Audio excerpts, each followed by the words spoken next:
Hello everyone! Today I'm going to be customizing this Gen 3 Claudine doll to look like my dog, Daisy. Unfortunately, Daisy did pass away about a year ago. I ended up pushing this off because at the time it was very painful, and then I had other projects going on. First step is to, as always, prep the doll by cutting her hair off first. And if you're wondering why I am making this, because I did say it was painful for me, I did want to do this as a thing to honor my dog or remember her, help me get past all that stuff. I kind of just wanted to do it. And I will have pictures of her shown throughout the video and also at the end if you're curious as to what she looked like. Then once all her hair is off, I will go in with some acetone to take off her face, which went out of frame. I really gotta get better at this, honestly, but it does leave me room to actually put in the pictures of my dog. Once I have her face completely taken off, I put her head on a little sculpting tool so I can hold it and then start to paint her. I was originally just going to use the skin color that the Claudine doll already came with, but I realized that since my dog is a chocolate lab, she's a lot darker, and if I did keep it, it wouldn't really feel like my dog. So I put on thin layers of this brown paint over her face and entire body. This is both to avoid brush strokes and also because these layers will be quicker to dry, so I can keep moving from thing to thing.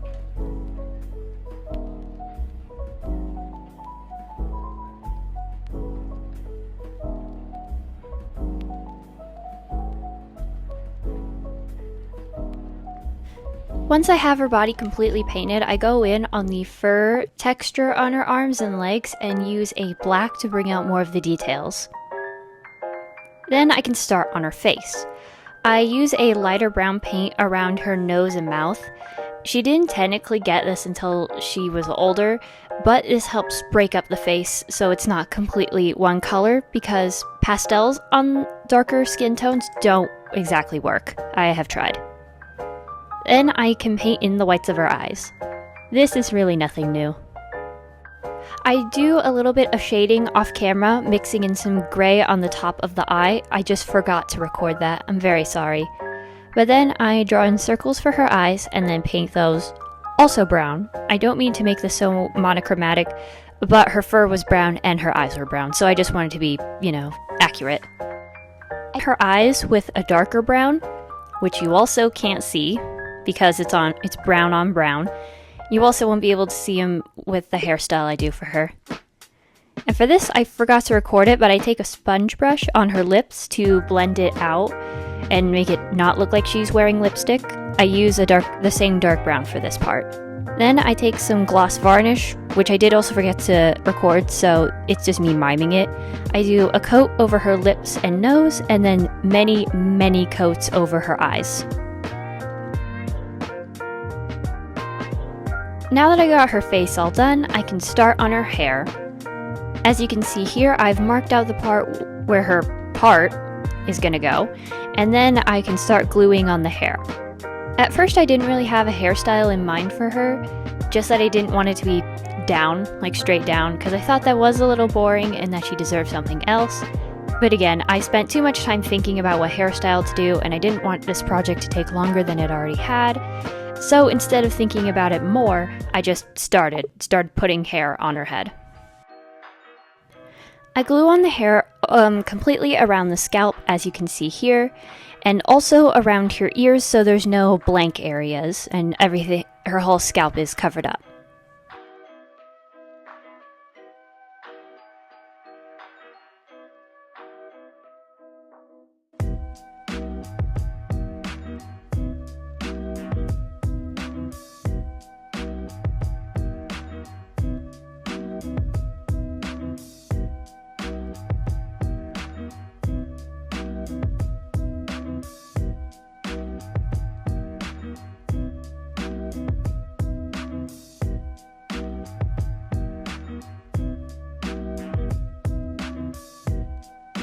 Then of course I do the exact same thing on the other side. I did need to use pins to hold this in place, just so it didn't go sliding everywhere.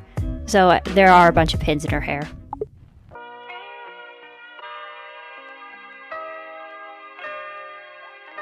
I leave that overnight to dry so the glue is 100% secure. Then the next day I come back with a straightener and a butter knife to heat up the straightener is to heat up the butter knife, and then I can use heat to press down her hair to make it stay down.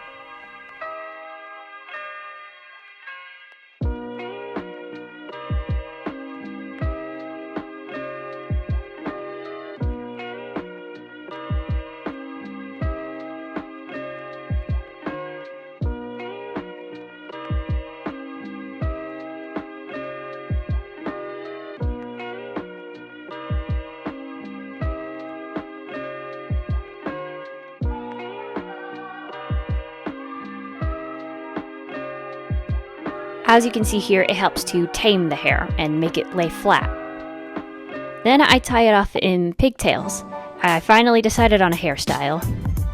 And I use these little pink rubber bands because they're the same color as her collar. I'm always way too nervous to cut hair on camera, so with her bangs, I flatten it out some more and then take her off camera with my scissors and cut her some bangs. I think her hair turned out pretty good, and with that, it's all done and we can move on to the clothing next. Like with the hair, I didn't really have much of an idea on what to do, so I just started.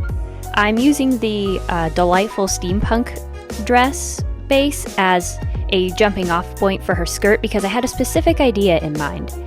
I made it out of this fabric just to test because technically it was made for Gen 1 proportions, but it fits this Claudine doll just fine.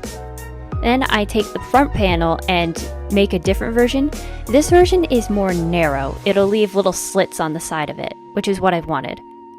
And I managed to find this really cute daisy fabric. If you can't tell, I'm definitely going all in on the daisies. So I turn the fabric over and get the pattern pieces traced out onto it.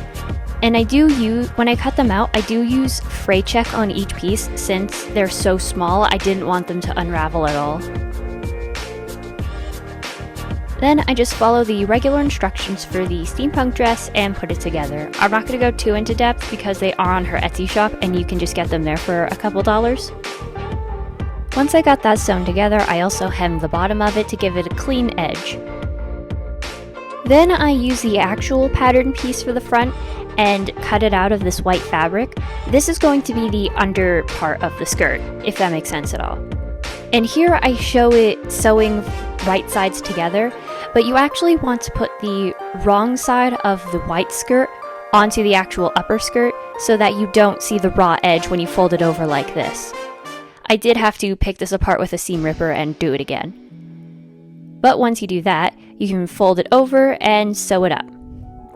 And with that, the skirt is completed and I just need to add the snaps. I'm very happy with how the slit in the dress came out. For the skirt, I do also make a petticoat, and this is a little thing made of elastic. This is the waistband of the petticoat, and here I showed myself unraveling tool even though you can't see it at all. But I take the tool, then I fold it in half because it was too wide, and then I gather it all up. And if you're wondering why the waistband looked like that, the under part of it was so it can catch on the legs, because otherwise on dolls, skirts just want to ride all the way up the waist, and I don't want that. And this part's pretty easy, you just gotta sew the gathered tool onto the waistband, and the petticoat's done. It's pretty simple. To get the pattern piece for the top, I did use this crop top that came with the doll originally. It's a pretty good way to get doll clothes patterns if you didn't know. And I'm going to use this sock.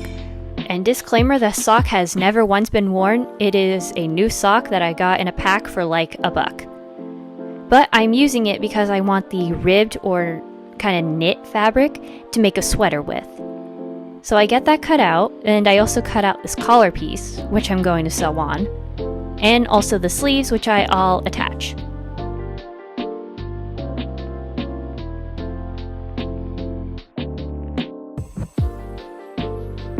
Once those are all sewn on, I can fold it in half and fold up along the side of the body and along the sleeves. All that's left with the sweater is to just put some snaps on it. And while I was looking for other little accessories for this project, I found this daisy ribbon. And yeah, it is literally perfect for this. I noticed how the sweater in the front wasn't cut correctly. I didn't cut it. I cut it accidentally at an angle, which is my bad, but I can use this daisy ribbon to cover it up.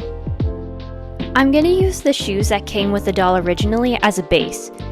They're very tall and also like covered in belts and fur and everything. I didn't really want them to be that tall, so I am going to take off most of the height, as you can see here. I originally used scissors, but then I switched to an X-Acto knife, and this X-Acto knife, I think it's just the material the shoes are made of, but it cut through the shoes like butter.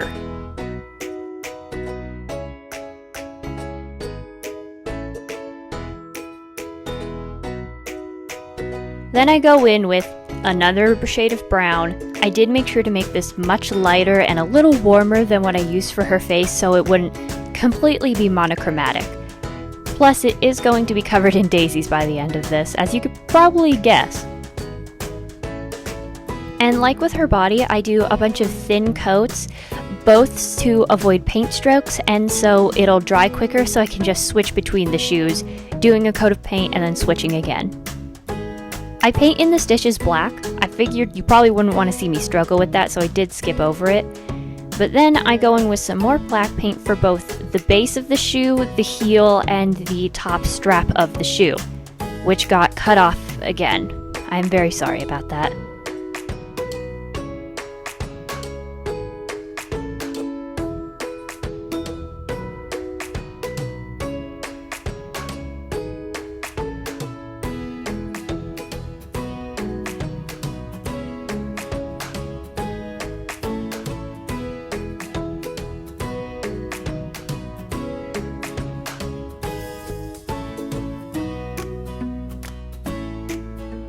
I coat the shoes in a layer of Mod Podge to finish it off. Then I can take a length of the daisy ribbon and cut it up for the individual daisies. All of these that I'm cutting up here are going to be used, so I didn't waste any daisies or anything. Then I hot glue them onto the shoe. Since there are two belt buckles going over it that don't really match at all with the theme, I just completely cover those up.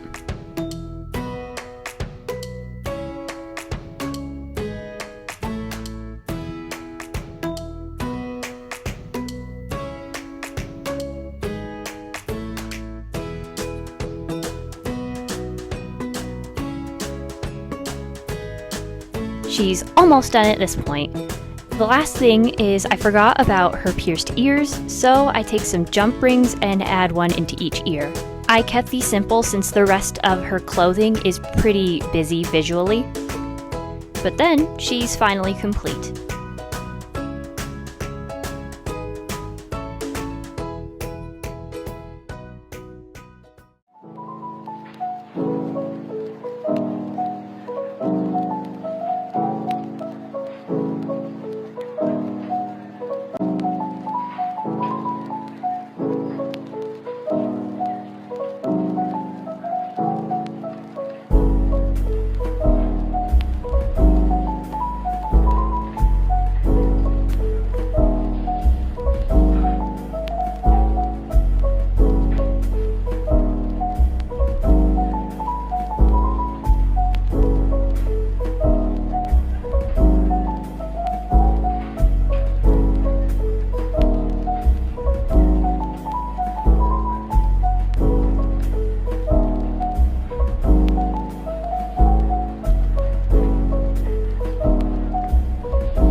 I hope you guys enjoyed the video, and if you did, feel free to leave a comment about really anything. I love reading all of your comments, and I read every single one. And I hope you guys have a good day. See ya!